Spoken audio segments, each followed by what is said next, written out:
Welcome to Chapter 14, Part 3, The Civil War. Today we're going to talk about who had the upper hand and why.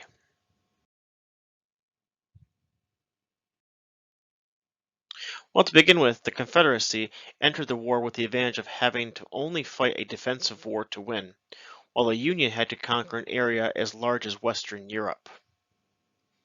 The Union Army had to move supplies longer distances. The Confederate Army had shorter distances. Along the coastline was kind of indented and it's kind of hard to blockade and trap and block off. However, in the Confederate side of things, the coastline is pretty straight for the most part, and they're prone to attacks. And one of those examples would be look to Fort Sumter, where they were easily attacked. In the Union, we had experienced and established military leaders from previous wars. With the Confederates, kind of think of it as a ragtag kind of army, what we used to be back when we first started as a country, with maybe a few experienced generals and leaders here and there, but they were really kind of starting over from scratch, what we used to be during the American Revolutionary War. The Union boasted 22 million people, which included white people as well as freed slaves. The Confederacy included 5.5 million people, not including the slaves. The North stood to gain about 800,000 immigrants and 180,000 emancipated slaves by by 1850, the U.S. receives more than three-quarters of the immigrants that come to America. So just the amount of people that immigrated here or was emancipated as a free slave, that number was more than the Confederacy Army to begin with. The Union had a very strong navy. They've had a strong navy since late 1700s. And the Confederacy had a issue with population versus products versus experience. They're a young country just starting out, and we know what happens to young countries that just start off. The Union had 85% of the factories in the United States. Confederacy, they had cotton. The Union, they had 70% of the railroads. Confederacy, if only we can sell cotton. The Union had 65% of the farmland, so they controlled a large amount of the food supplies. Well, in the Confederacy, the Union Navy is in the way and they need to sell cotton, and they can't sell cotton. The Union, they have clerks and bookkeepers for logistics. Confederacy, hey Europe, we have cotton to sell, but we can't sell it to you because that doggone Union Navy is in the way.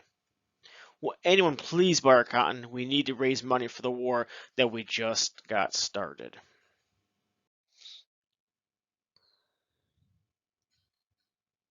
When it comes to the Union, they were trying to preserve the Union. When it comes to Confederacy, they were struggling for independence. In order to win the war, we need a strong central government. Wait a minute. I thought that's why the Confederacies broke away from the North was because of the tyranny and the overrule and the federal oversight of everything. To get rid of that, we'll break away and make our own free country. But now we realize that we actually need a strong central government, and we didn't think this through very good. In the North, we had experienced politicians with a strong popular base. In the South, we didn't really have strong support from the public. Well, here's the deal. If we can get the people to turn against Lincoln, the Republicans will just give up this war because it costs too much. We'll win, and we'll still have cotton.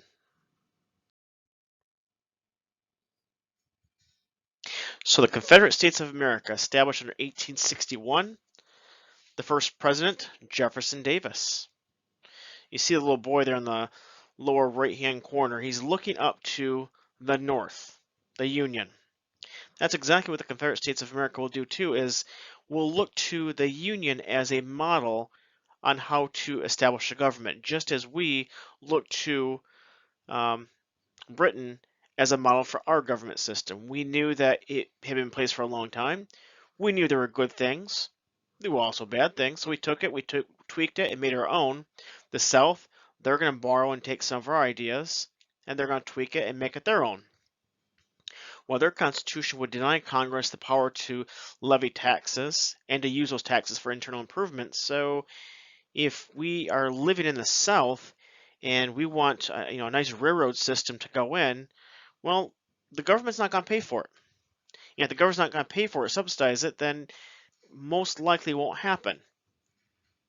They're going to prohibit the foreign slave trade. And during all this, the Confederacy turns a little sour, and in fact, some states even threaten to leave the Confederacy. And it's got to be pretty bad that you left the Union to begin with to start your own country, but then to leave the country that you just started, well, that must be getting pretty bad. They have no money. They they had a grand plan, but they didn't think through all the little details that would be in this plan. And so if you run out of money, what do? You print more money. If you print more money, it causes inflation. Inflation causes the cost of your money or the worth of your money to go down. And it says by the end of the war, a Confederate dollar was worth 2 cents. It had the purchasing power of 2 cents. That's why even today we just don't print a bunch of money to pay off all our debt, because if we do that, our dollar becomes not necessarily worthless, but the purchasing power of it becomes less, and so you need more of them to buy what you want to buy. Here are some examples of money found in the Confederate States of America. Just some kind of neat little facts. They had a $1,000 bill, $50 bill, a 50-cent bill, $1 bill, and at the very bottom there you'll see a 1 penny or 1 cent coin. Only about 20 of these were ever minted, and if you could find one of them in relatively good condition, you would stand to gain between $120,000 and $150,000 because of the rarity. Many of them that are on the market today that you might see at a coin show are probably going to be replicas. And so for our assignment today, what we need to do is this. Your initials are located in the boxes of the North and the South. And you folks will be responsible for finding 2 examples of each. Navy ships in the North and South, cannons, guns, other weapons, grave sites, anything else you consider cool. However, if you are doing the South, cotton is not cool. You can't use cotton as your idea. You have to find something else. So I'll be sharing a Google Slide document with you and that you'll need to contribute to. Please put your name at the top of the slide so we know who did what work. And this will be due at the end of the day on Friday. This is just a sample of what I did. What your slide might look like. It's a picture, a little blurb about it, and the source or where you got it from.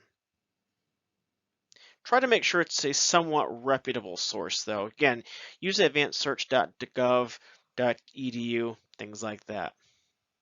That concludes this portion.